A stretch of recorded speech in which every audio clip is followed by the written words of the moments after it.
ఇక్కడ మనం చూసినప్పుడు పౌలు గారు చెప్తూ ఉన్నారు, యేసుక్రీస్తు ద్వారానే పాప విమోచన, ఆయన ద్వారానే పాప పరిహారం జరిగింది, ఆయన ద్వారానే నీతి విధి మన జీవితంలో అనుగ్రహించబడినదని. కాబట్టి అందుకే యేసుక్రీస్తు ప్రభు శిలువలో మరణించి మనకు జీవాన్ని అనుగ్రహించి ఉన్నాడు అని అపోస్తుడైనటువంటి పౌలు ఈ సంగతి చెప్పినటువంటి సంగతిని మనం చూస్తూ ఉన్నాం.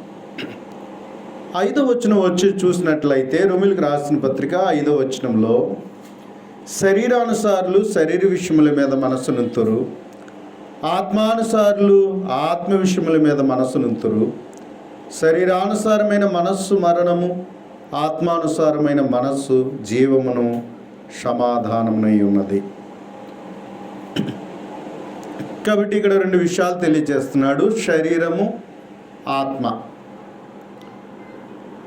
శరీరము ఆత్మ. ఎక్కువ శాతం మనం ఈ లోకంలో పుట్టి శరీరమునకు లోనై బ్రతుకుచున్న వాళ్ళం. మనం శరీరమును బట్టి మన జీవితాలలో మనం ఏమి చేశాము అన్నట్లయితే రోమీయులకు రాసిన పత్రిక 6వ అధ్యాయంలో పౌలు గారు మాట్లాడుకుంటూ వచ్చాడు. ఏమంటున్నాడు అన్నట్లయితే, మనము శరీర రీతిగా బ్రతికి మనం పాపమునకు దాసులేమైపోయాము అని అపోస్తుడైనటువంటి పౌలు చెప్పుచున్నటువంటి సంగతి మనం గ్రహించవచ్చు. కాబట్టి మనం చూడగలిగినట్లయితే 19వ వచనం మనం చూడగలిగినప్పుడు 6వ అధ్యాయం 19వ వచనంలో, మీ శరీర బలహీనతను బట్టి మనుష్య రీతిగా మాట్లాడుచున్నాను, ఏమనగా అక్రమము చేటుకై అపవిత్రతకును అక్రమమునకును మీ అవయవములను దాసులుగా ఎలాగ అప్పగించుతారో అన్నాడు. అలాగే ఇక్కడ మనం చూసినట్లయితే పౌలు గారు చెప్తున్నటువంటి మాటలను బట్టి మనం చూసినప్పుడు శరీర బలహీనతను బట్టి మనుష్య రీతిగా మనం నడుచుకున్నాము అనే విషయాన్ని తెలియచేస్తున్నాడు. అంటే మనము శరీరానికి బానిసలమైపోయాం, శరీరాన్ని దుర్నీతికి సాధనాలుగా చేశాము అనే విషయాన్ని పౌలు గారు ఇక్కడ మనకి తెలియచేస్తూ ఉన్నారు. లోకంలో పుట్టినటువంటి మనము ఎక్కువగా శరీరం యొక్కయు మనస్సు యొక్కయు కోరికలను నెరవేర్చుకునేవారిగా ఈ లోకానుసారంగా మనం జీవిస్తున్నటువంటి వారిగా ఉన్నాం. అంచేత మనం ఏమై ఉన్నాము అనే విషయాన్ని మనం చూసినట్లయితే శరీరానుసారులుగా మనం బ్రతుకుచున్నాము అనే విషయాన్ని మనము గ్రహించవలసిన వారమై ఉన్నాం. ప్రతి మానవునిలో శరీరం ఉంది, ఆత్మ ఉంది. భౌతికంగా బయటికి కనిపించేటువంటి శరీరం ఉంది. ఈ శరీరము ఇది చచ్చిపోద్ది, దీన్ని మట్టిలో కలిపేస్తారు కనుక. అయితే ప్రతి వ్యక్తి అంగీకరించేటువంటి విషయం ఏమిటంటే, మనిషికి ఆత్మ కలిగి ఉన్నాడు అనేటువంటి సంగతి చెప్తాడు. భూమి మీద అనేకమైనవి చచ్చిపోతాయి కదా, మనతో పాటు చాలా జీవిస్తున్నాయి. మన ఇంట్లో కోళ్ళు పెరుగుతాయి, కుక్కలు పెరుగుతాయి, చీమలు పెరుగుతాయి, దోమలు ఉంటాయి. ఇంకా మనం చూసినట్లయితే అనేకమైన పురుగులు చూస్తాం. మన చుట్టూ ఉండేటువంటి వాతావరణంలో కాకులు, చిలకలు, పక్షికులు, పిచ్చుకలు ఇలాంటివన్నీ ఎన్నో ఉంటాయి. కానీ అవి ఎప్పుడైనా చనిపోయి ఎప్పుడైనా దైవం వచ్చిందని అన్నారా ఏమండి? అవి చచ్చిపోతే మనం ఈడ్చేసి బయట పాడేసాం. మనతో పాటు ఉన్నప్పుడు అవి చనిపోతే అవి మనం ఏం చేసామంటే చక్కగా వాటిని చనిపోయిందిలే అనుకున్నాం, బాధపడ్డామేమో. కానీ అదే మనిషి చనిపోయాడు అనుకోండి, మనకి ఎందుకో భయం పుడుతుంది. ఎందుకు భయం పుడుతుంది? అమ్మో వచ్చేస్తాడేమో అన్న భయం. చనిపోయినవాడు వస్తాడేమో అంటే మనిషి ఏం కలిగి ఉన్నాడంటే ఆత్మ కలిగి ఉన్నాడు. శరీరం అయితే చచ్చిపోయింది కానీ ఆత్మ అనేటువంటిది బ్రతుకుతుంది అనేటువంటి, దానికి నాశనము లేదు అనేటువంటి విషయం ప్రతి ఒక్కరూ జగమెరిగిన సత్యమే. అందుకని ఏ మనిషి అయినా చనిపోతే సందడి ఉండదు అక్కడ. ఎక్కువ శాతం భయపడుతూ బ్రతుకుతూ ఉంటారు. ఆ భయాన్ని మనం కలిగి ఉంటాం. అదే కుక్క చచ్చిపోయింది అనుకోండి, దెయ్యమైన వస్తుందని ఎవరైనా అనుకుంటారా? కోడి చచ్చిపోద్ది దెయ్యమై వస్తుందని అనుకుంటారా? మన ఇంట్లోనే పెరిగితే మనతోనే పెరుగుతాయి. కానీ అవి చనిపోతే మనం ఎప్పుడూ ఆందోళన చెందాం. కానీ మనిషి మాత్రం చనిపోతేనే అతని శరీరం మాత్రం మట్టిలో కలిసిపోతుంది, కానీ అతని ఆత్మ మాత్రం మన చుట్టూ తిరుగుతుంది అనేటువంటి భ్రమలో ఉంటాం. అంటే ప్రతి మనిషికి ఏముంది అని అంగీకరిస్తున్నాము అన్నట్లయితే ఆత్మను కలిగి ఉన్నాడు అనేటువంటి విషయాన్ని చూస్తున్నాం. మరి ఈ ఆత్మ ఎక్కడి నుండి వచ్చింది? దేవుడి నుండి వచ్చింది. శరీరమేమో దేవుడే కలుగు చేశాడు, ఆ శరీరంలో ఆత్మను కూడా కలుగు చేసిన వాడు దేవుడే. కాబట్టి మానవుణ్ణి దేవుడు ఎలా చేశాడు అనే విషయాన్ని చెప్పబడుచున్నదంటే, దేవుని స్వరూపమందును దేవుని పోలికలోను మానవులు చేయబడ్డారు అనే విషయాన్ని దేవుని గ్రంథం బోధిస్తూ ఉంది. దేవుని స్వరూపమందు దేవుని యొక్క పోలిక చొప్పున దేవుడు మనిషిని చేశాడు. అందుకే లోకంలో సృష్టిలో మనిషి ఒక ప్రత్యేకమైన వాడిగా ఉన్నాడు. సృష్టిలో అన్నిటి జీవులలో మనం అనేకమైన జీవులలో మధ్య మనం బ్రతుకుతూ ఉన్నాం, కానీ మనిషి మాత్రమే ప్రత్యేకమైన వాడిగా ఉన్నాడు.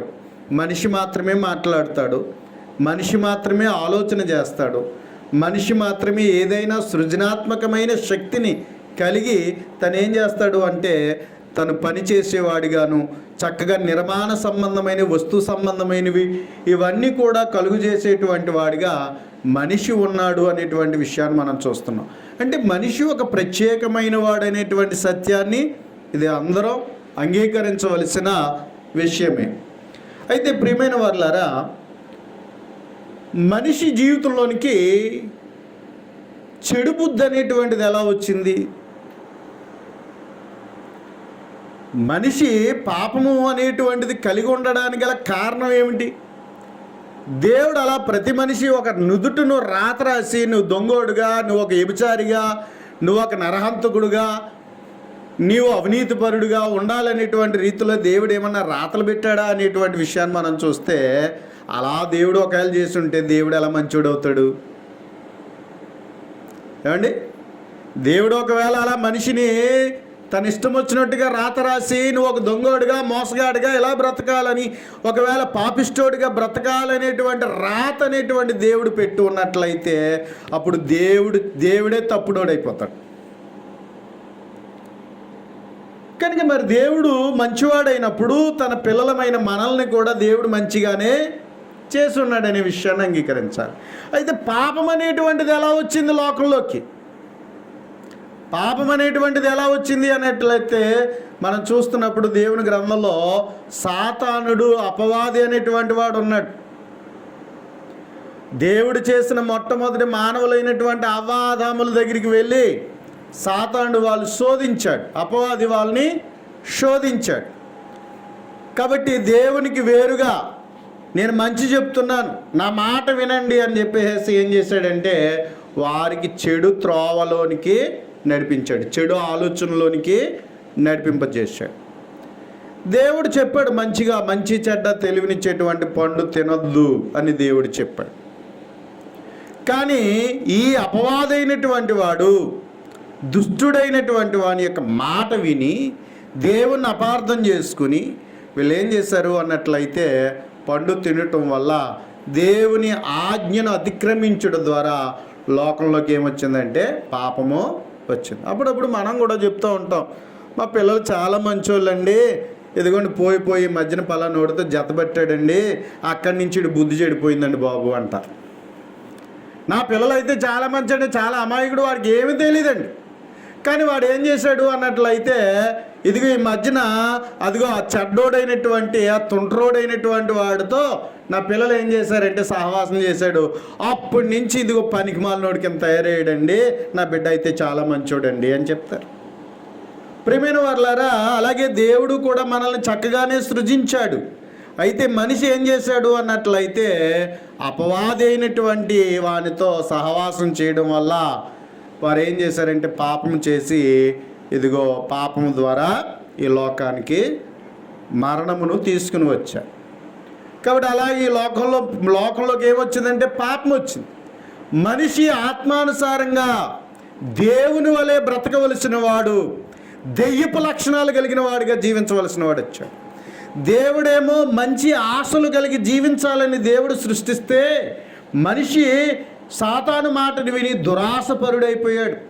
దురాశలు కలిగిన వాడిగా జీవించేటువంటి వ్యక్తిగా అతడు మారిపోయినటువంటి రీతిని మనము దేవుని గ్రంథాన్ని బట్టి మనం చూడగలుగుతూ ఉన్నాం. కనుక ప్రియమైన వాళ్ళారా, అలాగున లోకంలోకి ఏమొచ్చింది అన్నట్లయితే పాపం వచ్చింది. లోకంలో పాపములో మనిషి ఏం చేస్తున్నాడంటే పుడుతున్నాడు. ఈ పాపిష్టి లోకంలో మనం చూస్తున్నాం. తల్లి గర్భములో నుండి పుట్టినప్పుడు మనిషి చాలా మంచివాడే, చక్కగా దేవుడు రూపిస్తున్నాడు. కానీ లోకంలోకి వచ్చిన తర్వాత ఇరుగు పొరుగు వారిని చూసుకుంటూ, తోటి మనుషులను చూసుకుంటూ, వాళ్ళకి వాళ్ళే మాట్లాడుతున్నాడు, వాళ్ళకి వాళ్ళే చూస్తున్నాడు, వాళ్ళకి వాళ్ళే వింటున్నాడు. వాళ్ళకిలాగే ఏమొస్తున్నాయి, ఒకరినొకరిని చూసి ఏమొస్తున్నాయి, చెడు బుద్ధులు అనేటువంటివి శరీరానుసారముగా ఉన్నటువంటి. కానీ మనలో మనస్సాక్షి ఆంతర్యము అనేటువంటి ప్రతి ఒక్కరికి ఉంటుందండి. ఉండదా? ప్రతి ఒక్కరికి మనస్సాక్షి ఉంటుంది, లేకపోతే ఆంతర్యం ఉంటుంది. ఏదన్నా తప్పు చేసినప్పుడు నీలో ఎందుకో భయము, ఎందుకో సిగ్గు అనేటువంటిది మనలో వస్తుంది. ఇది తప్పు అని నీలో ఏదో ఒక గద్దింపు వస్తుంది. ఆ గద్దింపు అనేటువంటిది నీలో పెట్టినటువంటి ఆత్మలో భాగం. కాబట్టి ఏం చెప్తుంది, ఏదైనా తప్పుడు పని చేసినప్పుడు, ఏదైనా పాపిష్టి పని చేసినప్పుడు ఆ మనిషిలో ఒక విధమైనటువంటి భయము, దడ అనేటువంటిది తనకు తెలియకుండానే లోపల ఆంతర్యములో ఏం జరుగుతూ ఉంటుంది అన్నట్లయితే తనని గద్దిస్తూ ఉంటుంది. నువ్వు చేసేది మంచిది కాదు, నువ్వు చేయొద్దు అని చెప్పి ఏం చేస్తూ ఉంటుంది, లోపల మనల్ని గద్దింపు చేస్తూ ఉంటుంది. అలా ప్రతి మనిషికి మనస్సాక్షి అనేటువంటిది ఉంటుంది. కానీ చాలా మటుకు మనం ఏం చేస్తున్నాం, చెడుని ఎక్కువ ప్రేమించి మంచిని విడిచిపెట్టి మనం ఎక్కువగా చెడిపోతున్నాం. అంటే దేవుడు మనలో ఏం పెట్టాడు అన్నట్లయితే ఆత్మను పెట్టాడు. మనం ఆత్మీయంగా మంచిగా బ్రతకాలనేటువంటి ఒక ఆంతర్యవాన్ని లోపల పెట్టి మనల్ని గద్దిస్తున్నాడు. ఇది మంచి అని చాలామంది తెలుసు. చుట్టలు కాల్చడం తప్పని, సిగరెట్లు కాల్చడం తప్పని, బూతులాడడం తప్పని, అబద్ధాలు ఆడడం తప్పని, కోపగించడం తప్పని, అసూయపడడం తప్పని, ఇవన్నీ ఎవరని చెప్పారా? ఎవరికి వాళ్ళకే తెలుసు. ఎవరి మనస్సాక్షి వాళ్ళని గద్దిస్తుంది. కోప్పడకూడదని ఒక నైతిక విలువలను మనం కలిగి ఉంటున్నాం, ఒక మంచి ఆలోచనలు మనం కలిగి ఉంటున్నాం. ఎవరికి వారి అని ఇది తప్పు అని మనం ఏం చెప్తున్నాం అంటే, మనం తప్పు చేసినా ఎదుటి వాళ్ళ తప్పు కనబడితే మటుకి ఇది తప్పు అని మనం గద్దిస్తున్నాం. కనుక ప్రియమైన వాళ్ళరా, అంచేత మనలో ఎక్కువ ఏముంది అన్నట్లయితే దేవుడు పెట్టినటువంటి ఆత్మ ఉంది. ఎక్కువగా మనము మన మనస్సాక్షిని బట్టి ఆత్మానుసారంగా మంచి మనస్సు కలిగి, మంచి హృదయము కలిగి, మంచి మనస్సాక్షి కలిగి మనం జీవించవలసినటువంటి వారు. కానీ మనం ఏం చేస్తున్నాం, నెమ్మదిగా శరీరానుసారంగా జీవించడానికి ఇష్టపడి మనం ఆత్మానుసారంగా చచ్చిపోయిన వారం అవుతున్నాం. అవునా? ఒక వయసు వచ్చేటప్పటికి మనలో ఆటోమేటిక్గా లోకపు శరీర కోరికలు మనలో పుట్టుకొస్తున్నాయి. చిన్నప్పటి నుంచే తప్పు తప్పు తప్పు తప్పు అంటూనే మనం ఏం చేస్తున్నామంటే, మనం తెలియకుండానే తప్పుడు అడుగులు వేస్తూ చెడిపోతున్నటువంటి వారిగా మనము ఉంటూ ఉన్నాం. కానీ ప్రియమైన వాళ్ళారా, మరి ఇలా శరీరానుసారంగా జీవిస్తే ఏమైపోద్ది అనేటువంటి విషయాన్ని మనం చూసినట్లయితే, శరీర క్రియలు అనేటువంటివి మనిషి యొక్క జీవితాన్ని నాశనము చేసేటువంటివి. గలతీయులకు రాసిన పత్రికలో మనం చూసినప్పుడు దేవుని గ్రంథం చక్కగా మనకి బోధించబడుచు ఉన్నది. గలతీయులకు రాసిన పత్రిక 5వ అధ్యాయం 16వ వచనం మనం చూసినట్లయితే, నేను చెప్పింది ఏమనగా, ఆత్మానుసారంగా నడుచుకునుడి, అప్పుడు మీరు శరీరేచ్ఛను నెరవేర్చరు. శరీరము ఆత్మకును, ఆత్మ శరీరమునకు విరోధముగా అపేక్షించును. అవి ఒకదానికొకటి వ్యతిరేకముగా ఉన్నవి కనుక మీరేమి నిశ్చయింతురో వాటిని చేయకుందురు. మీరు ఆత్మచేత నడిపింపబడిన ఎడల ధర్మశాస్త్రమునకు లోనైన వారు కారు. శరీర కార్యములు స్పష్టమైనవి అవేవనగా జారత్వము, అపవిత్రత, కాముకత్వము, విగ్రహారాధన, అభిచారము, ద్వేషములు, కలహము, మత్సరములు, క్రోధములు, కక్షలు, భేదములు, విమతములు, అసూయలు, మత్తతులు, అల్లరితో కూడిన ఆటపాటలు మొదలైనవి అని చెప్తా ఉన్నాడు. అంటే ఎన్నున్నాయి శరీర కార్యాలు? లెక్కెడదాం. జారత్వము, అపవిత్రత, కాముకత్వము, విగ్రహారాధన, అభిచారం, ద్వేషములు, కలహము, మత్సరములు, క్రోధములు, కక్షలు, భేదములు, విమతములు, అసూయలు, మత్తతలు, అల్లరితో కూడిన ఆటపాటలు. మొత్తం ఎన్ని ఉన్నాయి? 15 ఉన్నాయి. మొత్తం ఎన్ని ఉన్నాయి అన్నట్లయితే 15 ఉన్నాయి. కాబట్టి ఇవన్నీ మనం వీటిని అన్నిటిని బట్టి మనం చూసినట్లయితే ఏమైనా మంచివా? ఈ ఎవరిలోనో ఒకవేళ ఉంటే మెచ్చుకుంటారా? ఏమండి, ఈ 15 ఎవరిలోనో ఉన్నాయనుకోండి, మెచ్చుకుంటారా? జారత్వం అంటే పెళ్లి కాని పురుషుడు, పెళ్లి కానిటువంటి పురుషుడి మధ్య ఉండేటువంటి ప్రేమలో ఎవరైనా మెచ్చుకుంటారా? అది ఎవరు మెచ్చుకోరు. అలాగే అపవిత్రంగా ఉండడం ఎవరు ఇష్టపడరు. కాముకత్వం, ఏమండి, ఎవరైనా కామంతో ఆశతో చూశారనుకోండి, ఓరే గుడ్లు పగిలిపోని అంటారు. ఈడేటిడు ఇలా చూస్తున్నాడు అంటారు. అవునా? అంటే ఒకరిని కోరికతో చూడడం అనేటువంటిది ఇటు కళ్ళు పగిలిపోని అంటారు కదా. అవునా? అంటే ఒక మనిషిని కామకత్వంతో చూడడం అనేటిది తప్పే. అలాగే మనం చూసినట్లయితే అభిచారం అంటే మంత్రాలు చేసే వాళ్ళు ఎవరైనా మెచ్చుకుంటారా? ఏమండి, చీడి పెట్టడం, ఏదంటారు, ఏమంటారు వాటిని? అభిచారం అంటే చేతబొళ్ళు, ఇలాంటి మంత్ర విద్యలు అనమాట. అలాంటివి చేత ఎవరైనా మెచ్చుకుంటారా? మెచ్చుకోరు. తర్వాత ద్వేషం, ఒక మనిషిని పగబెట్టి చూస్తే ఎవరైనా మెచ్చుకుంటారా? కలహాలు పెడితే మెచ్చుకుంటారా? ఏమండి, మత్సరాలు అంటే ఒకడు నవ్వుతూ ఉంటే చూడలేకపోవడం అనమాట. కుళ్ళుకుపోవడం, ఏమండి, ఒక నాశనాన్ని కోరుకోవడం అనమాట. క్రోధములు అంటే కోపాన్ని మించినటువంటిది. కక్షలో ఎప్పుడో జరిగిందని మనసులో పెట్టేసుకుని వాడి నాశనాన్ని కోరుకోవడం. ఏమండి, భేదాలు, ఏమండి, ఎవడికి ఎట్టడండి బాబు, ఎవడు రానివ్వడండి బాబు, ఎవరితో మాట్లాడండి బాబు అంటే భేదాలు. ఇది ఇంకేంటి? విమతములు, అసూయలు, మత్తతులు, అల్లరితో కూడినటువంటి ఆటపాటలు. కాబట్టి ఇటువంటివి ఏమన్నా ఉన్నా ఈ మనిషి జీవితాన్ని నాశనం చేసేవే కానీ బాగు చేసేవి కావు. అంచేత ఇటువంటి వాటికి ఎవరికి ఉపయోగకరం కాదు. అవి తనకు హాని చేస్తాయి, ఎదుటి వాళ్ళకి హాని చేస్తాయి, కీడు చేస్తాయి. తనకో కీడు చేస్తాయి, ఎదుటి వాళ్ళకి కీడు చేస్తాయి. అలాగే ఇక్కడ మనం చూస్తే ఆత్మఫలాలు ఉన్నాయి. కింద 22వ వచనంలో ఎన్ని ఉన్నాయి ఆత్మఫలాలు? 9. ఈ 9 ఫలాలు మనం చూసినట్లయితే ప్రేమ, సంతోషము, సమాధానము, దీర్ఘశాంతము, దయాళుత్వము, మంచితనము, విశ్వాసము, సాత్వికము, ఆశా నిగ్రహం. ఈ 9 ఫలాలు ఆత్మఫలాలు. కాబట్టి ఈ ఆత్మఫలాలు మంచివి. ఇవి మనిషిలో కలిగి ఉన్నట్లయితే మానవత్వం కలిగిన వాడిగా ఉంటాడు.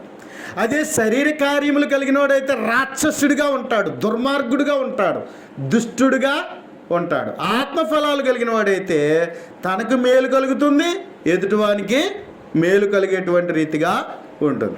అంచేత ఇక్కడ ఇప్పుడు చెప్తున్న విషయం ఏమిటంటే అపోస్తలుడైన పౌలు చెప్తున్నాడు కదా 8వ అధ్యాయంలో 5వ వచనం చూస్తే, శరీరానుసారులు శరీర విషయముల మీద మనసునుంతురు, ఆత్మానుసారులు ఆత్మ విషయముల మీద మనసునుంతురు.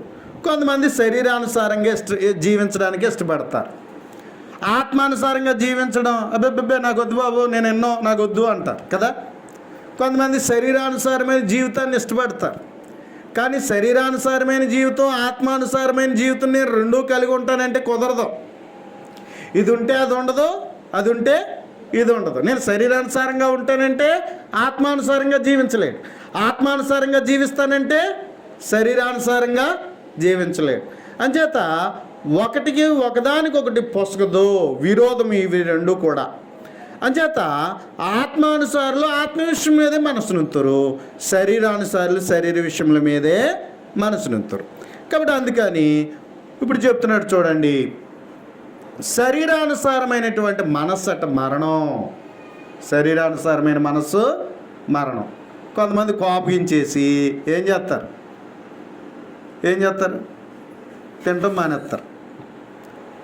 కొంతమంది కోపగించేసి ఏం చేస్తారు, ఇతరుల మీద అరిచేస్తారు, గొడవ చేసేస్తారు. కొంతమంది కోపగించేసి చేసే పనులు మానేస్తారు. కొంతమంది కోపగించేసి మాట్లాడరు, నీకు నాకు సంబంధం లేదంటారు. కాబట్టి కోపం వల్ల ఇంకా తీవ్రత చెంది ఇంకేం చేస్తారు, కొడితే ఎదరుని కొట్టేస్తారు, లేదా వీడికి చచ్చిపోతాడు. అవునా? కోపంతో కొంతమంది ఏం చేసుకున్నారు, ఆత్మహత్య చేసేసుకుంటున్నారు. లేదా కోపంతో ఏం చేస్తున్నారు, ఎదటోని కొట్టి చంపేస్తున్నారు. చూసారా కోపం ఎంత దారుణమైనదో? అందుకనే ఈ కోపం అనేటువంటిది శరీరానుసారమైనది కనుక శరీరానుసారమైన మనసుది ఎక్కడికి నడిపిస్తుంది, మరణానికి నడిపిస్తుంది. అలాగే త్రాగుబోతులు విందులు. ఏమంటే త్రాగుడు అనేటువంటి విషయాన్ని మనం చూసినట్లయితే, త్రాగుడు అంటే రెండు విధాలు ఉన్నాయండి. ఏంటన్నట్లయితే పొగ త్రాగడం అది త్రాగడమే. పొగ తాగడం అంటే ఏంటి, సిగరెట్లు, ఇంకా బీడీలు, ఇంకా సిగరెట్లు, ఇలా ఏవైతే ఉన్నావో అవన్నీ పొగ త్రాగడమే కదా. అది కూడా పొగ త్రాగడం అన్నారు. ఇంకో తాగడం ఉంది, ఏంటది, మత్తు పదార్థాలు. ఏంటి తాగడం, సారాయి, కళ్ళు, ఇంకా విస్కీ, బ్రాందీ, అలా ఏవైతే ఉన్నావో వాటికి సంబంధించిన అయితే ఏవైతే ఉన్నావో అవన్నీ కూడా మత్తు కలిగించేటువంటివి ఏవైతే ఉన్నావో అవన్నీ కూడా ఇలా మత్తును కలిగించే విధముగా ఏవైతే ఉన్నావో అవన్నీ కూడా శరీరానికి ఏం చేస్తాయి, హాని కలుగు చేస్తాయి, అనారోగ్యాన్ని కలుగు చేస్తాయి. చివరికి ఏం చేస్తాడు అంటే తన నరాలు చచ్చుబడిపోతాయి. ఒక మత్తుకు అలవాటు పడిపోయి తన ఊపిరితిత్తులు పాడైపోయి ఒక విధమైన క్యాన్సర్కు దారితీసేటువంటి అవకాశాలు ఉన్నాయి. కాబట్టి పొగ త్రాగడం వల్ల తన అనారోగ్యాన్ని పాడు చేసుకుంటున్నాడు, ఆరోగ్యాన్ని పాడు చేసుకుంటున్నాడు, అనారోగ్యాన్ని కొని తెచ్చుకుంటున్నాడు, అలాగే డబ్బులు పాడు చేసుకుంటున్నాడు. అలాగే మనం చూసినట్లయితే త్రాగుడు వల్ల కూడా ఏం చేస్తున్నాడు అంటే తన పరువు తీసేసుకుంటున్నాడు, తన డబ్బులు సంపాదించిన సంపాదన పాడు చేసుకుంటున్నాడు, అనారోగ్యం తెచ్చుకుంటున్నాడు, ఇంట్లో భార్య పిల్లలతో సరైనటువంటి బాధ్యతగా కాపురం చేయలేడు. కాబట్టి వారు మాట్లాడితే వాళ్ళిద్దరి మధ్య తాగడం బట్టి గొడవలు జరిగే అవకాశం ఉంటుంది. ఒక్కొక్కసారి ఎదుటి వాళ్ళతో గొడవలు పెట్టుకునేటువంటి అవకాశం ఉంటుంది. ఇలాగ మొత్తము తను ఏం చేసుకున్నాడు అన్నట్లయితే త్రాగుడు వల్ల తన జీవితాన్ని నాశనము చేసుకున్నాడు.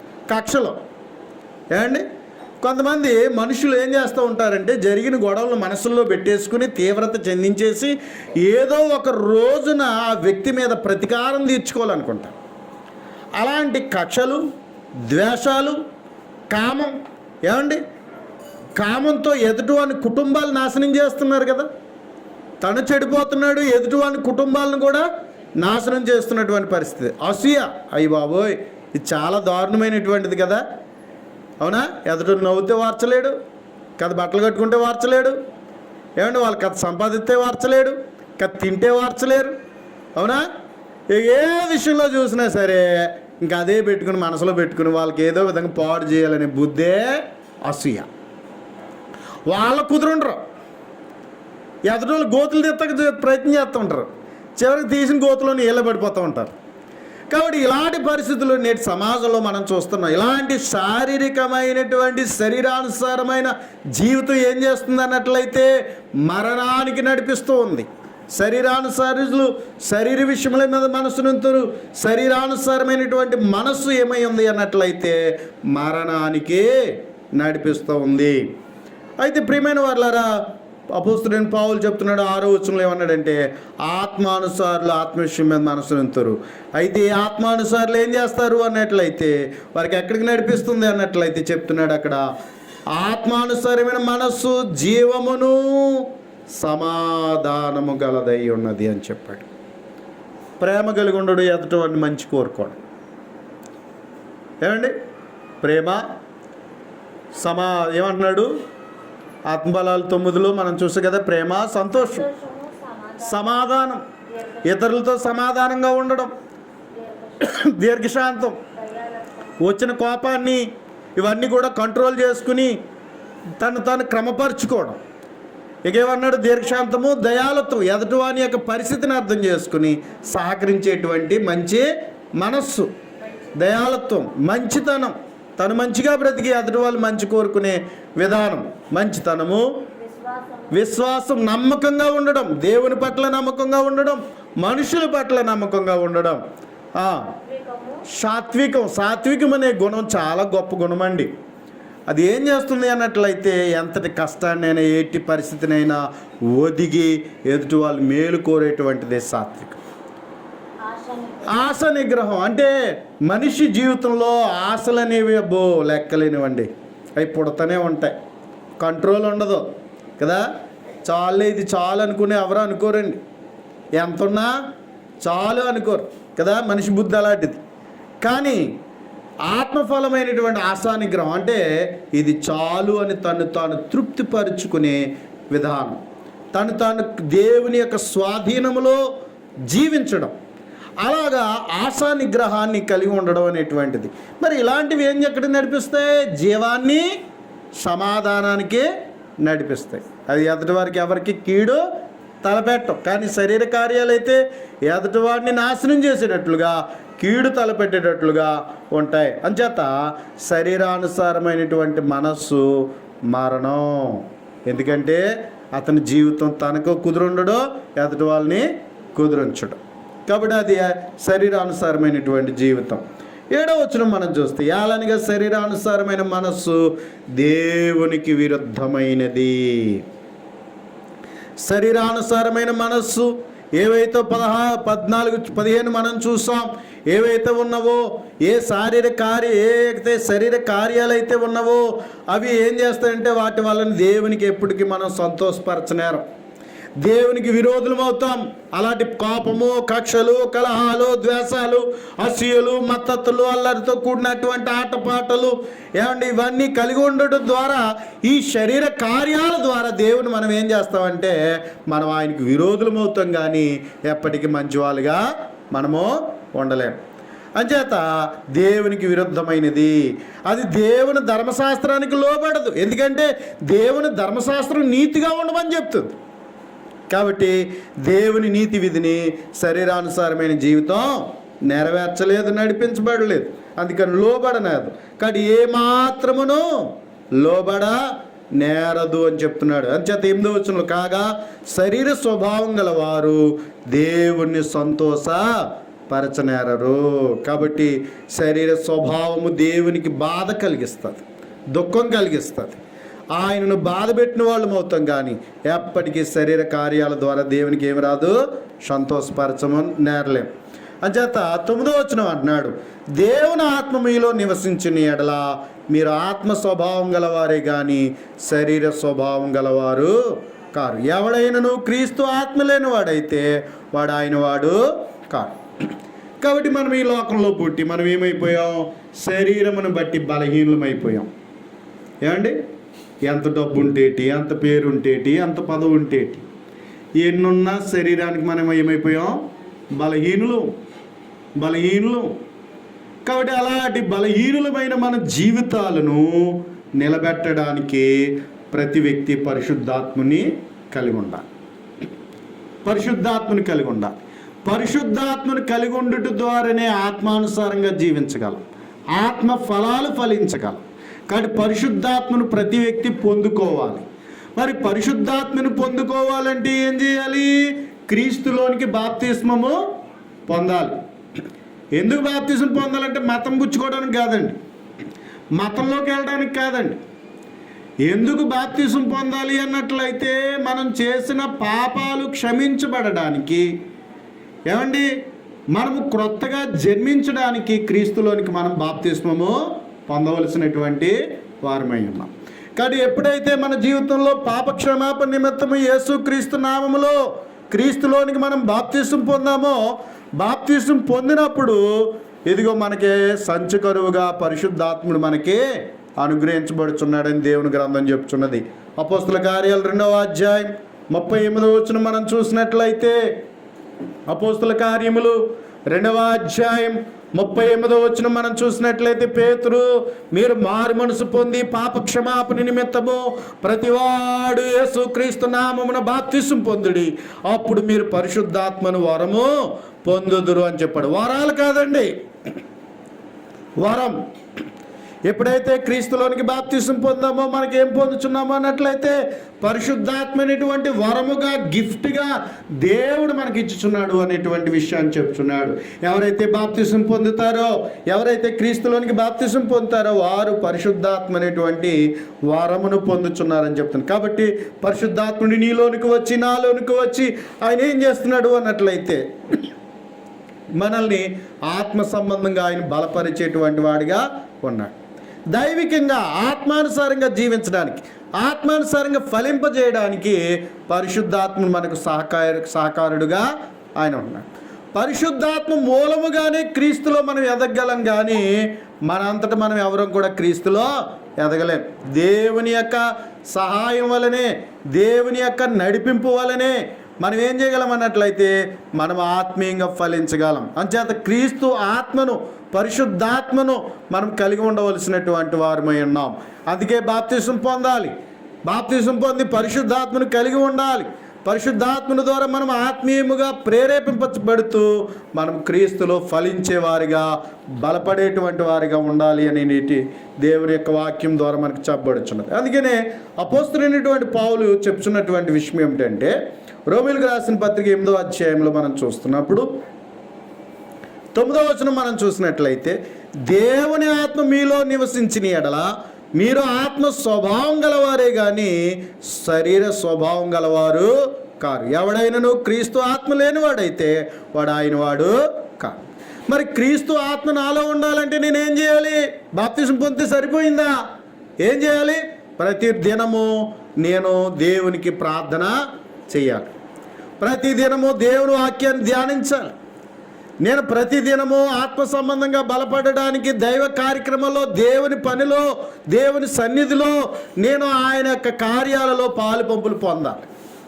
కాబట్టి ఆ విధంగా నేను దైవికమైన సహవాసము కలిగి దైవ పరిచర్యలో నేను పాలు పంపులు పొందుతాను, నేను ఆత్మీయంగా ఎదగలుగుతాను. అందుకని ఎక్కువగా మనం ఏం చేయాలంటే ప్రతి దినము పరిశుద్ధాత్మ యొక్క ద్వారా మనం బలపడడానికి ప్రతి దినము దేవుని వాక్యం చదవాలి, ప్రార్థన చేయాలి, దేవుని సన్నిధికి వెళ్ళి దైవ కార్యక్రమాలలో పాలు పంపులు పొందాలి. దేవుని పని చేయటం ద్వారా, దేవుని వాక్యమును దైవజనుల ద్వారా వినుట ద్వారా, దేవుని జ్ఞానమును మనం పొందుట ద్వారా, దేవుని సహాయమునికే మనం విజ్ఞాపన చేయటం ద్వారా, ఇలా ఒకరికొకరు పురుగొల్పుకొనడం ద్వారా, పరిశుద్ధాత్మను ద్వారా మనం ఆత్మీయంగా బలపడి ఫలించేటువంటి వారిగా ఉండగలుగుతాం. కాబట్టి అందుకనే మనం ప్రతిదినము ఈ విధంగా మనం చేయవలసిన వారమే ఉన్నాం. అంతేగాని బాప్తిసం పొందాననే సంగతి మర్చిపోయి, పరిశుద్ధాత్మను కలిగి ఉన్నాననే సంగతి మర్చిపోయి, ప్రార్థన చేయడం మర్చిపోయి, దేవుని వాక్యం చదవడం మర్చిపోయి, దేవుని సన్నిధిలో, దేవుని కార్యక్రమాల్లో ఏమాత్రం కూడా పాలుపంపులు పొందకుండా, నన్ను నేను ఆత్మీయంగా పురుపుకొల్పుకోకుండా నిర్లక్ష్యంగా ఉన్నట్లయితే పరిశుద్ధాత్ముడు నన్ను బలపరచలేడు, పరిశుద్ధాత్మ నన్ను ఫలింపజేయలేడు. కాబట్టి ఏదైనా ఆయన నన్ను ప్రేరేపించిన ప్రేరణకు నేను లోబడితేనే నన్ను ఫలింపజేస్తాను. పరిశుద్ధాత్మ ప్రేరణకు నన్ను నేను అప్పచెప్పుకోవాలి. అలా ఎవరికి వారుగా ఏం చేయాలి? ఆత్మీయంగా ఫలించడానికి పరిశుద్ధాత్మ ప్రేరణకు ఫలింపచేయాలి. వాక్యం చదువుతున్నప్పుడు పరిశుద్ధాత్మ మనల్ని ఏం చేస్తాడు? ప్రేరేపిస్తాడు. ఏండి తప్పేటో ఒప్పేదో నిన్ను ఒప్పింపజేస్తాడు. కాబట్టి అది చెప్పినప్పుడు మనం ఏం చేయాలి? ఆ ప్రేరణకు మనకు లోబడి, నాయన నేను అలా ఉండేటట్లుగా నాకు సహాయం చేయి అని మనం దేవుని మనం వేడుకుంటున్నప్పుడు ఆయన మనకు సహాయపడుచు ఆత్మానుసారంగా మనల్ని నడిపించేటువంటి వాడిగా ఉన్నాడు. అంచేత మనం క్రీస్తు ఆత్మను అంటే పరిశుద్ధాత్మను కలిగి ఉండవలసిన వారమై ఉన్నాం. కాబట్టి అందుకని ఒకనాడు మనము శరీరానుసారంగా ఎలాగైతే పరుగులు తీసామో శరీరానుసారంగా జీవించడానికి, అలాగే ఆత్మీయంగా జీవించడానికి ఆత్మ సంబంధంగా మనల్ని మనం పురుగొల్పుకొని మనం దైవ కార్యక్రమాల్లో ఏం చేయాలి? అనుదినము మనల్ని మనం ప్రేరేపింప చేసుకోవాలి. ఒకసారి ప్రశ్నించుకోండి, నువ్వు శరీరానుసారంగా ప్రేరేపించుకుంటున్నావా, ఆత్మానుసారంగా ప్రేరేపించుకుంటున్నావు? నువ్వు ఎలా ప్రేరేపించుకుంటున్నావు? ఏ విధమైనటువంటి రీతిలో నువ్వు ఉండగలుగుతున్నావు? నువ్వు ఆత్మానుసారం అయితే ఆత్మ సంబంధమైన ఆలోచనలతో ఆత్మ సంబంధమైన పనుల్లో నువ్వు పాలు పంపులు పొందితే నువ్వు ఎలా ఉంటావు? ఆత్మీయంగా ఎదుగుతావు. నేను ఆత్మీయ సంగతిని మరిచిపోయి నేను శరీరానుసారంగా ప్రవర్తిస్తున్నట్లయితే నేనేమైపోతానో ఆత్మీయంగా దిగజారిపోతాను. కాబట్టి అందుచేత ప్రియమైన వారులారా, మనల్ని మనం ప్రేరేపింపజేసుకోవాలి. అందుకని 10వ వచనంలో క్రీస్తు మీలోనున్న ఎడల మీరు మీ శరీరము పాప విషయమై మృతమైనది కానీ మీ ఆత్మ నీతి విషయమై జీవము కలిగి ఉన్నది అని చెప్తూ ఉన్నాడు. 11వ వచనంలో మృతుల్లో నుండి యేసు లేపిన వాడిని ఆత్మ మీలో నివసించిన ఎడల మృతుల్లో నుండి క్రీస్తుని యేసును లేపిన వాడు చావునికి లోనైన మీ శరీరములను కూడా మీలో నివసించున్న తన ఆత్మ ద్వారా జీవింప చేయి. నిజమే, ఒకనాడు మనం ఏం చేస్తామంటే శరీరానుసారంగా మనం ఏమైపోయాం? చాలా బలంగా వాటికి లోబడిపోయాం కదా. ఏమండి, నాకు చాలా కోపం ఎక్కువండి, నేను మాట పడినండి అంటూ అప్పుడప్పుడు మనం ఏం చేస్తాం? మనం ప్రదర్శించుకుంటాం. కారణం ఏంటంటే మనం దేనికి లోబడిపోయాం? మన శరీరంలో ఉన్న ఒక బలహీనత ఉంది. ఏంటది? కోపం. కొంతమందికి మాట్లాడితే అసూయ. ఎంత కంట్రోల్ చేసుకుందామని ఏమొచ్చేద్ది? ఓ విధమైన ఫీల్, కుళ్ళిపోతూ ఉంటారు లోపల కదా, కడుపు వచ్చేస్తూ ఉంటుంది. ఇంకేముంటుంది? కొంతమందికి ఏముంటాయి? నోటంటే మాటలు వచ్చేస్తూ ఉంటాయి. ఏ మాటలు వస్తూ ఉంటాయి? బూతులు, సరస్వతులు, ఏమండి, ఇలాంటి చెడు మాటలన్నీ కూడా వస్తూ ఉంటాయి. అలా తన శరీరం ఏమైపోయింది? అలవాటు పడిపోయింది. కొంతమంది లోకంలో ఉన్న వారిని అంటే తాగుడు జీవితాలు ఉన్న వాళ్ళు ఏం చేస్తారు? వారి నరాలు శరీరం ఏం చేస్తుంది? ఆ నాలుగు అట్ట పీకేస్తూ ఉంటుందట కదా. కొంతమంది అలా చెప్తూ ఉంటారు. కాబట్టి ఆ విధమైనటువంటి కారణాల చేత ఏం చేస్తూ ఉంటారు అన్నట్లయితే ఈ విధమైన కొంతమంది వ్యభిచార మనసు ఉంటుంది. ఈ వ్యభిచార మనసు కలిగిన వాళ్ళు ఆ విధమైనటువంటి రీతిగా ఏదైనా ఎవరైనా కథ కనిపించేటప్పటికి వెర్రెక్కిపోతూ ఉంటారు కదా. వాళ్ళ మనస్తత్వాలు అవి. కనుక ఈ విధమైనటువంటి రీతిలో ఒకనాడు మనం శరీరానికి లోనైపోయి మన శరీరాలు, అవునా కదా, వాటికి మనం అలవాటు పడిపోయాము, బలహీనం అయిపోయాము. వాటి కొరకు ఎంత బంధించేసినా ఎంత కంట్రోల్ చేసినా ఏం చేసాం? కొన్ని అలవాట్లు లోనైన తర్వాత తల్లిదండ్రులు తిట్టినాయి, భార్య తిట్టినాయి, భర్త తిట్టినాయి, పిల్లలు ఏమన్నాయి, సహోదరులు తిట్టినాయి, నలుగురు చీ అన్నా సరే ఆపగలమా? వాళ్ళని కంట్రోల్ చేయగలమా? ఎవరో కంట్రోల్ చేయలేరు. అంటే దేనికి లోబడిపోయారు? శరీరానికి లోనైపోయారు. ఒక వ్యక్తి ఆత్మ సంబంధంగా ప్రేరేపించబడి దేవునికి లోబడిన వాడైతే, యేసు క్రీస్తు ద్వారా విమోచించబడిన వాడైనట్లయితే, అంతవరకు ఉన్న తన పాపిష్టి జీవితం దేనికి అలవాటు పడిపోయిందో దాన్ని ఆత్మచేత ఏం చేయగలుగుతాడు? వాటన్నిటిని కంట్రోల్ చేయగలుగుతాడు. ఇప్పుడు వాటిని జోలికి ఏమాత్రం వెళ్ళడం. ఒకప్పుడు నిజమే అలా జీవించిన వాడే, మనుజాసులను అనుసరించి ప్రవర్తించినటువంటి వాడే, శరీరానుసారంగా ప్రవర్తించిన వాడే, తన మనసు చెడ్డదే ఒకప్పుడు. కానీ ఎప్పుడైతే ప్రభు ఎరిగిన తర్వాత, దేవుని తెలుసుకున్న తర్వాత ఏం చేయాలి? వాక్యం చేత, ఆత్మ చేత వాటన్నిటిని చంపేసుకుని దైవ సంబంధమైన ప్రేరణతో లోబడాలి. కాబట్టి అలా నడిపించే వాళ్ళు ఎవరు? దేవుడే. అందుకని మనం ఏం చేసుకోవాలి? దేవునికి పూర్తిగా అప్పగించుకోవాలి. అలా అప్పగించుకున్నప్పుడు మనం ఏమవుతాం? ఆత్మీయంగా ఎదుగుతాం. కానీ మనం ఎలాంటి వాళ్ళమంటే ఆదివారమే గుర్తుకొస్తుంది బైబిల్, ఆదివారమే గుర్తుకొస్తాడు దేవుడు, లేదా శుక్రవారం గుర్తుకొస్తాడు దేవుడు. అప్పుడే కాంజోపు అనుకుంటాం, మళ్ళీ బయటికి వెళ్ళిపోయిన తర్వాత మళ్ళీ మామూలే. అంటే అప్పుడే విని అక్కడే మర్చిపోయి ఆదమరిచి జీవిస్తున్నటువంటి వాళ్ళు. అంటే ఎక్కువగా మనం ఏం చేస్తున్నాం? శరీరానికి లోనైపోతున్నాం. అంటే ప్రార్థన చేయాలనుకుంటున్నాం, చేయలేకపోతున్నాం. వాక్యం చదవాలనుకుంటున్నాం, చదవలేకపోతున్నాం. మనం దేవునికి పూర్తిగా అప్పగించుకోలేకపోతాం. మరి అలా చేయనప్పుడు నువ్వు ఆత్మీయంగా ఎలా ఎదుగుతావు? రోజు తింటేనే కదా శరీరం శక్తి వస్తుంది. రోజు నీళ్ళు తాగితే కదా ఈ శరీరానికి శక్తి వస్తుంది. నీళ్ళు సరిగ్గా తాగపోయి సరిగ్గా ఆహారం తీసుకోపోతే నాకు బలం వచ్చేయాలి అంటే ఎలా వస్తుంది? వస్తుందా?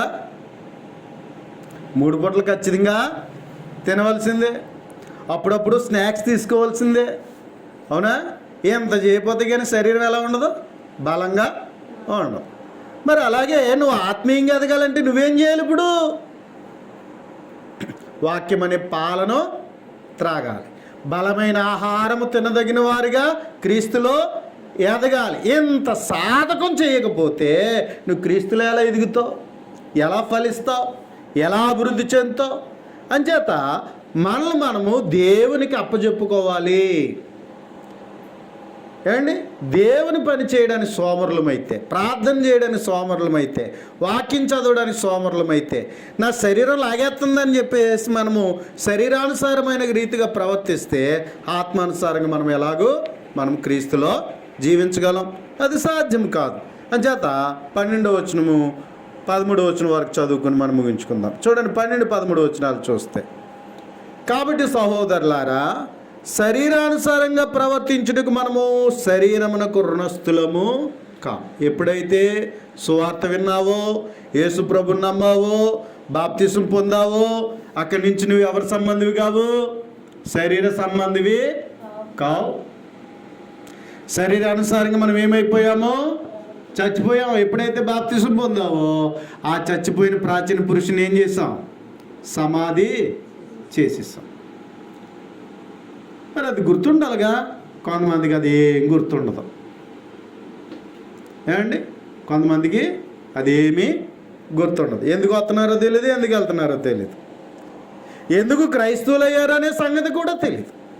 కాబట్టి ఇలాంటి జీవించే వారిని మనం చూస్తూ ఉన్నాం. కాబట్టి మనం ఎప్పుడైతే క్రీస్తులోనికి వచ్చామో, బాప్తిసం పొందామో, శరీరానుసారంగా ప్రవర్తించుటకు మనము శరీరమునకు రుణస్థులము కాం. మీరు శరీరానుసారంగా ప్రవర్తించిన ఎడలా చావలసిన వారై ఉందురు అన్నాడు. శరీరానుసారంగా ప్రవర్తిస్తే ఏమైపోతామంట? బాప్తిసం పొందింది ఉట్టిదే, క్రీస్తులో నేను పుట్టాను, పరలోకానికి రక్షణ వచ్చేసింది నాకు, పరలోకం వెళ్ళడానికి అని చెప్పుకుంటామే. కానీ నువ్వు శరీరానుసారంగా ఎప్పుడైతే ప్రవర్తించావో, శరీర కార్యాలు ఎప్పుడైతే మరలా నీలో వస్తున్నాయో, నువ్వేమైపోతున్నావు? చచ్చిపోదు. ఎందుకంటే పాపం వల్ల వచ్చే జీతం మరణం. అది చిన్నదైనా పెద్దదైనా సరే. ఏమండి? విషమంతా పెద్ద బాటిల్ అంతా తాగెక్కలొద్దు, చిన్న చుక్క చాలు నేను చంపేయడానికి, అవునా కదా? కాకపోతే ఎక్కువ తాగినోడు తొందరగా చచ్చిపోతాడు, తక్కువ తాగినోడు కొద్దిగా లేట్ అవుతుంది, అంతే, అవునా కదా? అలాగే పాపం అనేటువంటి చిన్నదైనా పెద్దదైనా, పెద్ద పాము అయినా చిన్న పాము అయినా కరిస్తే ఏమవుతుంది? చనిపోవాల్సిందే విషం వల్ల కదా. అలాగే పాపం అనేటువంటిది కూడా చిన్నదైనా పెద్దదైనా. కాబట్టి అందుకని పాము కనబడితే ఖచ్చితంగా ఏం చేస్తారు? దాన్ని పట్టేసేసి ఎక్కడో దూరంగా విసిరేస్తారు, లేదా పామును అక్కడ కొట్టి చంపేస్తారు. అలాగే నీలో కూడా పాపం అనేది కనబడిన వెంటనే ఏం చేయాలి? నువ్వు ఏం చేయాలా? నీలో చంపివేయాలి దాన్ని, లేకపోతే నీలో నుంచి ఛేదించి దూరపరచాలి. అలా ఉండాలి అనేటువంటిది చెప్తా ఉన్నాడు. ఒకవేళ మనలో ఆ పాపం స్వభావాన్ని మనలో ఉంచినట్లయితే, శరీరానుసారంగా ప్రవర్తించేటువంటి మనసు ఉన్నట్లయితే మనం చావలసిన వారమైందో కానీ ఆత్మీయంగా ఎదగలేం. అంచేత ఏమన్నాడు? కానీ ఆత్మచేత శరీర క్రియలను చంపిన ఎడలా జీవించెదరు అని చెప్పాడు. ఏం చేయాలట? ఆత్మచేత శరీర క్రియలను ఏం చేయాలి? చంపివేయాలి. అంటే పరిశుద్ధాత్మను ద్వారానే మనం ఏం చేయాలట? మన శరీర క్రియలను చంపేసుకోవాలి.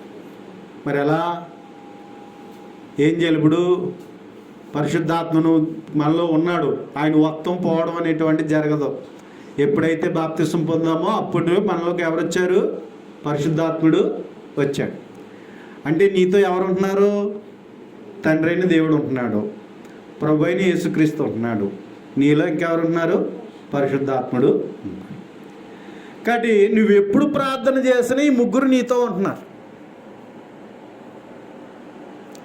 వాక్యం చదువుతున్నప్పుడు ముగ్గురు నీతో ఉంటున్నారు. నువ్వు దేవుని సన్నిధికి వెళ్తున్నప్పుడు ఈ ముగ్గురు నీతో ఉంటున్నారు. అర్థమవుతుందా? కాబట్టి నీ జీవితాన్ని ఆత్మీయంగా ఎదిగింపచేయాలని, ఒకప్పుడు నువ్వు శరీరానుసారంగా నువ్వు చచ్చిపోతే నిన్ను బ్రతికించి నిన్ను నిత్య జీవాన్ని నడిపింపజేయడానికి ఎవరున్నారు మనతో?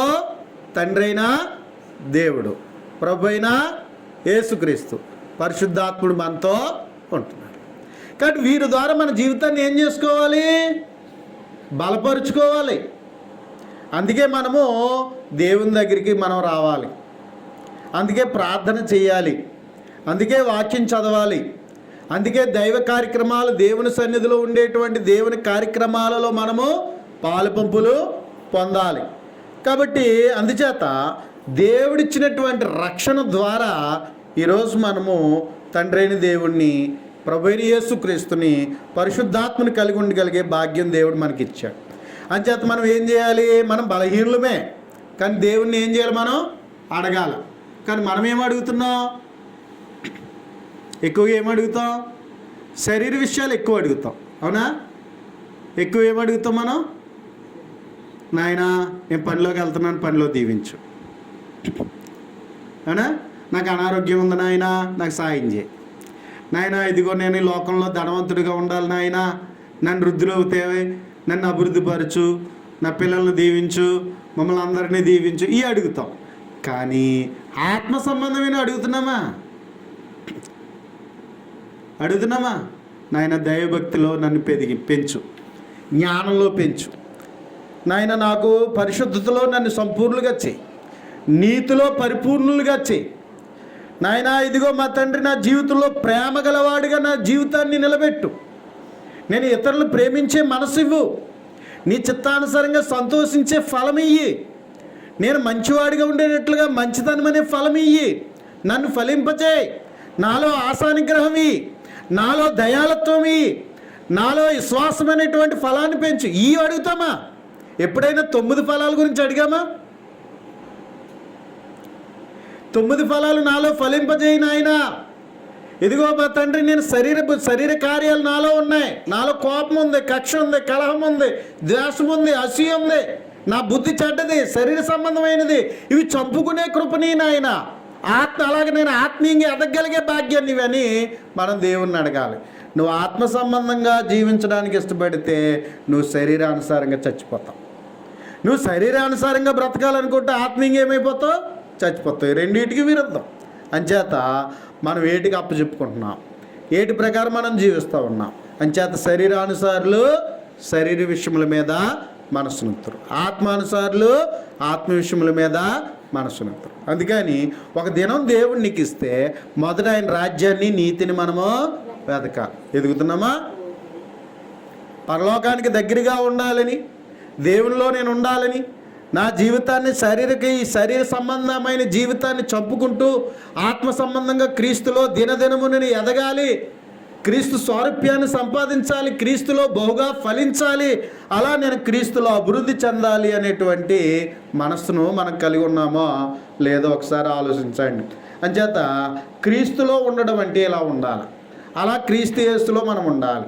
క్రీస్తు యేసు ద్వారా వచ్చిన విమోచనను, రక్షణను కలిగి మనము శరీరమునకు రుణస్థులం కాదని, ఒకవేళ అలా జీవిస్తే దేవునికి విరోధులమని, అలాంటి జీవితం దేవునికి సంతోషాన్ని ఇవ్వదని మనం ఏం చేయాలి అన్నట్లయితే ఆత్మానుసారులుగా జీవించేటట్లుగా మనల్ని మనము పురుకొల్పుకోవాలి. ఎవరు పురుకొల్పుకోవాలి? ప్రార్థన చేయాలని నిన్ను ఎవరో మేలుకొల్పాలా? నిన్ను నువ్వు మేలుకొల్పుకోవాలా? బైబిల్ చదవాలని ఎవరో నీకు చెప్పాలా? నిన్ను నువ్వు మేలుకొల్పుకోవాలా? దేవుని సన్నిధికి వెళ్ళాలని ఎవరో నీకు చెప్పాలా? లేకపోతే నిన్ను నువ్వు మేలుకొల్పుకోవాలా? నీ బాధ్యత నువ్వు ఎరగాలి కదా, అలా ప్రేరేపించుకోవాలి కదా. అలా మనము దైవికమైన కార్యక్రమాల్లో పాల్పంపులు పొంచి ఎంత ఎక్కువగా ఆత్మీయంగా ఎదగాలనే బాధ్యత కలిగి ఉంటామో అంతలా క్రీస్తులు మనం ఏం చేస్తాం? ఆత్మీయంగా ఎదుగుతాం. శరీరానుసారంగా ఒకవేళ ఆత్మీయతను నిర్లక్ష్య పెట్టి శరీరానుసారంగా ఒకవేళ మనం జీవించేవారమైతే ఆత్మానుసారంగా ఏమైపోతాం? నెమ్మదిగా తగ్గిపోతూ చివరికి మనం చచ్చిపోయిన వాళ్ళం అవుతాం. ఇంక చచ్చిపోతే ఇంక లేపగలమా? ఎంత తట్టినా చచ్చిపోయిన వాళ్ళ దగ్గర ఏడితే లెగుతారా ఏమండి? పోనీ వాళ్ళ కళ్ళు ఎదురుకుండా ఏమైనా తెచ్చి ఇదిగోరా బాబు ఇదే అని చెప్తే ఏమైనా చూస్తారా? ఏం చూడరు. అలాగే ఈరోజు చాలామంది ఆత్మీయతలో దిగజారిపోతూ ఏమైపోతున్నారు? జబ్బు పట్టి చచ్చే స్థితికి వెళ్ళిపోతున్నారు. అందుకని వాళ్ళని ఎంత కదిపినా చూడండి, ఏం చెప్తారు సమాధానం? ఏం చెప్తారు? ఎన్నో సాకులు చెప్తున్నారు, ఎన్నో విధాలు తప్పించుకుంటున్నారు, నిర్లక్ష్యంగా బ్రతుకుతున్నారు. అందుకే ఎంత గొప్ప రక్షణ నిర్లక్ష్యం చేసిన ఎడలా ఎలాగూ తప్పించుకుందువు అనేటువంటి విషయం చెప్పబడుతుంది. కనుక ప్రియమైన వారులారా, అది చేత మనం ఒకసారి అపోస్తుడైన పౌలు హెచ్చరిస్తున్న మాటలను బట్టి నేను ఎలా ఉంటున్నాను, నన్ను నేను ఎలాగనా నా జీవితాన్ని నడిపించుకుంటున్నాను, నేను శరీర సంబంధిని కాను, శరీర క్రియలు నాలో చావాలి, ఆత్మానుసారంగా జీవించాలి, ఆత్మీయంగా ఆత్మచేత నా జీవితాన్ని ఫలభరితం చేసుకోవాలి, అలా దేవుని మహింపరచాలనే బాధ్యతను మనం తీసుకోవాలని అపోస్తులైనటువంటి పౌలు ద్వారా ఈ రోమీయులకు రాసిన పత్రిక ద్వారా దేవుడు మనతో మాట్లాడుచున్నాడు. కాబట్టి దేవుడు చెప్పిన సంగతులకు హృదయపూర్వకంగా లోబడి మనం ఆత్మ సంబంధంగా జీవించేటట్లుగా మనం మేలు కొలుపుకుందాం. శ్రద్ధ మీ అందరికీ హృదయపూర్వకమైన వందనాలు తెలియజేస్తున్నాం.